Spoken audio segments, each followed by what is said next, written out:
जय जय श्री राधे कृष्ण। आप सभी का स्वागत है हमारे चैनल में। अक्षय तृतीया को अक्खा तीज भी कहा जाता है, जो वैशाख मास की शुक्ल पक्ष की तृतीया तिथि को मनाई जाती है। यह दिन अत्यंत शुभ माना जाता है। इसको अबूझ मुहूर्त भी कहते हैं, क्योंकि इस दिन किए गए शुभ कार्यों का फल कभी भी समाप्त नहीं होता। इसीलिए इसे अक्षय पुण्य करने वाला दिन भी कहते हैं। और यह बुधवार को मनाई जा रही है। इस बार यह दिन और भी विशेष है, क्योंकि इस दिन 3 शुभ योग बन रहे हैं, जो इसे और अधिक शुभ फलदायी बनाते हैं। सबसे पहला है सर्वार्थ सिद्ध योग, फिर रवि योग और शोभन योग का है खास संयोग। और यह बहुत ही ज़्यादा शुभ तिथि है। माता लक्ष्मी की भरपूर कृपा भक्तों को प्राप्त होगी। और छोटा सा भी किया गया आपका कार्य, दान का, पुण्य का या शुभ कार्य, आपको करोड़ों गुना फल देने वाला है। महालक्ष्मी के सभी भक्त माता की कृपा पाने के लिए जय माँ लक्ष्मी कमेंट बॉक्स में लिखें और माता के चरणों में सब्सक्राइब, लाइक समर्पित अवश्य करें। चलिए जानते हैं। सर्वार्थ सिद्ध योग अत्यंत शुभ होता है, इसलिए इस योग में किए गए सभी कार्य बहुत ही शुभ और सफल होते। सूर्यदेव के प्रभाव से रवि योग विशेष रूप से प्रभावशाली होता है, जो सभी कार्यों में जातक को सफलता प्रदान करता है। शोभन योग सौंदर्य, समृद्धि और शुभता देने का प्रतीक है, जो इस दिन को और भी अधिक विशेष बना रहा है। इसलिए अक्षय तृतीया के दिन एक पीली कौड़ी ले लें या चांदी का सिक्का ले लें। एक भी चीज़ इनमें से नहीं है तो फिर आप ले लें साधारण सिक्का। लाल या पीला कपड़ा ले लें। इसमें कुछ अक्षत यानी बिना टूटे चावल के दाने डालें। उसमें थोड़ी सी 1 चुटकी पिसी हुई हल्दी डालें या 1 गांठ रखें हल्दी की।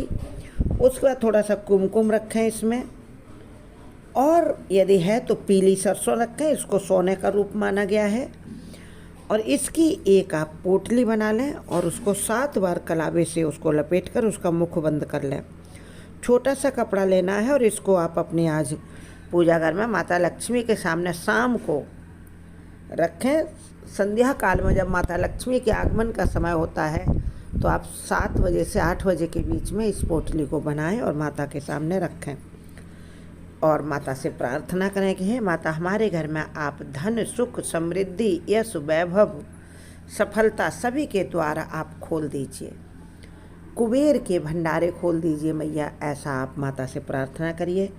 और वहीं पर उस पोटली को रखा रहने दें। फिर पोटली में आप चंदन, कुमकुम, हल्दी लगाएं, रोले लगाएं, चावल चढ़ाएं, उस पर कुछ मीठी चीज़ चढ़ाएं माता लक्ष्मी की जो प्रिय है, जैसे सफ़ेद मिठाई चढ़ाएं या खीर चढ़ाएं या बतासे चढ़ाएं, और कुछ नहीं तो बतासा या शक्कर। इसका भोग लगाने के बाद और आप इसकी धूप दीप से आरती करें।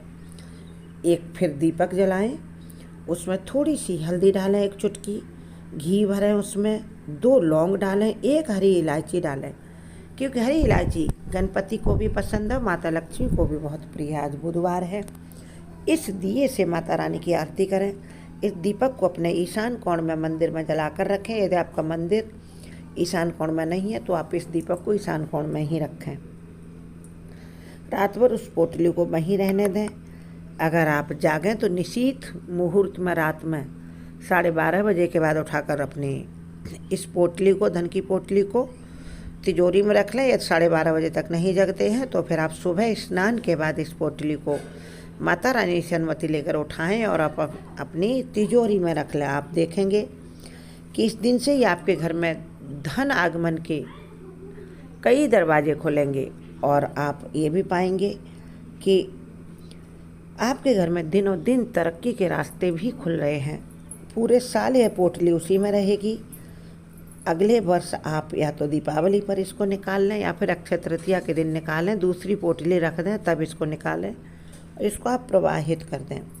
सुख शांति के लिए आप अपने घर में ज़रूर अपनाएं ये उपाय। आज के दिन एक तांबे के लोटे में साफ पानी भरें, उसमें थोड़ा सा गंगा जल डालें, लाल फूल गुड़हल का डालें या गुलाब का डालें, गुड़ डालें, थोड़ा चावल अक्षत डालें, 1 चुटकी हल्दी डाल दें।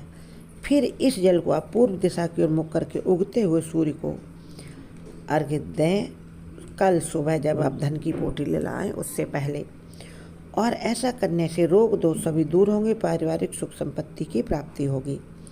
आप शाम को सूर्यास्त से पहले पीपल, तुलसी या आंवला जैसे पवित्र पौधे, इनकी आप आरती करें।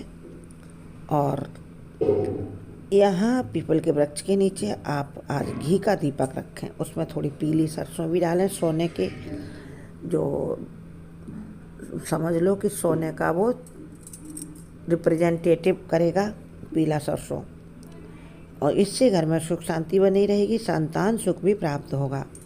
इसके अलावा कुछ और उपाय हैं जिनको यदि आप करते हैं तो अक्षय तृतीया पर आपको ढेरों जो है माता रानी के आशीर्वाद मिलेंगे। आपके जीवन में सुख संपत्ति दिनों दिन बढ़ती चली जाएगी, करोड़ों गुना सुख समृद्धि मिलेगी, क्योंकि ये दिन ही इतना खास है कि आप इस दिन जो भी करेंगे सब कुछ आपके घर में अधिक से अधिक धन सुख समृद्धि लाने को ही आकर्षित करेगा। क्योंकि अक्षय तृतीया ऐसा एक पर्व है जिसकी लोग अहमियत अभी नहीं समझते हैं। ऐसा पावन और शुभ दिन साल में दोबारा नहीं आता है। आज छोटे छोटे उपाय कर लें, जैसे तिजोरी में आज लाल रंग का कपड़ा बिछाएं, तिजोरी या अलमारी में लाल या पीले रंग का नया कपड़ा बिछाएं, उस पर थोड़ी सी हल्दी लगाकर स्वास्तिक बनाकर माता लक्ष्मी का प्रतीक स्वरूप आप उसमें बिछाएं, फिर उसके ऊपर अपना सामान रखें। इससे साल भर आपके घर में धन का आगमन होता रहेगा। कमलगट्टे की माला पर माता लक्ष्मी के मंत्र का जाप करें। यदि आपके घर में कमलगट्टे की माला है तो माता लक्ष्मी की प्रसन्नता के लिए माता लक्ष्मी का ओम श्री महालक्ष्मी नमः मंत्र का जाप करें। 1 माला कम से कम या 11 माला, फिर उसके बाद इसको तिजोरी में रख दें। यह उपाय धन वृद्धि में बहुत सहायक है। चांदी का सिक्का या गणेश लक्ष्मी का जो छोटा सा भी मूर्ति आपके घर में, उसको भी आप अपने पूजा घर में आज स्थापित करें या फिर तिजोरी में स्थापित करें। और कुछ नहीं है तो 11 कौड़ी ले आएँ, पीली ना मिले तो उन पर हल्दी लगा लें और हल्दी में फिर उनको डुबो लें और नियमित ओम श्री महालक्ष्मी मंत्र का 1 माला जाप करें। उनको अपने पूजा घर में रखें। नियमित जाप नहीं कर सकते हैं तो आज जाप करने के बाद 1 माला इसको आप अपने घर की तिजोरी में रख दें। इससे काफ़ी शुभता रहेगी। 1 लाल कपड़े में आप थोड़े से धान को सुख समृद्धि धन का प्रतीक माना जाता है, वह रखें। 1 साबुत हल्दी रखें, बांध कर तिजोरी में रख दें। धन की स्थिरता बनी रहेगी, कभी भी धन की स्थिति डामाडोल नहीं होगी। तिजोरी या अपने पूजा घर की सफाई जरूर करें। अपने रसोई की सफाई भी करें। माँ अन्नपूर्णा का वास होता है रसोई में। माता अन्नपूर्णा शुभ फल देने वाली रहती हैं। माता लक्ष्मी के साथ मिलकर ये घर की शुभता और लक्ष्मी की स्थिरता का भी प्रतीक होती हैं। इसलिए आज अपने पूजा घर की, तिजोरी की और रसोई की सफाई अवश्य करें। आप लोग हमारे चैनल का वीडियो भी देखें, शॉर्ट्स भी देखें, लाइव देखें। अच्छे लगे तो उनको लाइक शेयर करें तथा चैनल को सब्सक्राइब जरूर करें। आपके लिए ऐसे ही अन्य वीडियो लाते रहेंगे। कमेंट बॉक्स में जय माँ लक्ष्मी अवश्य लिखें।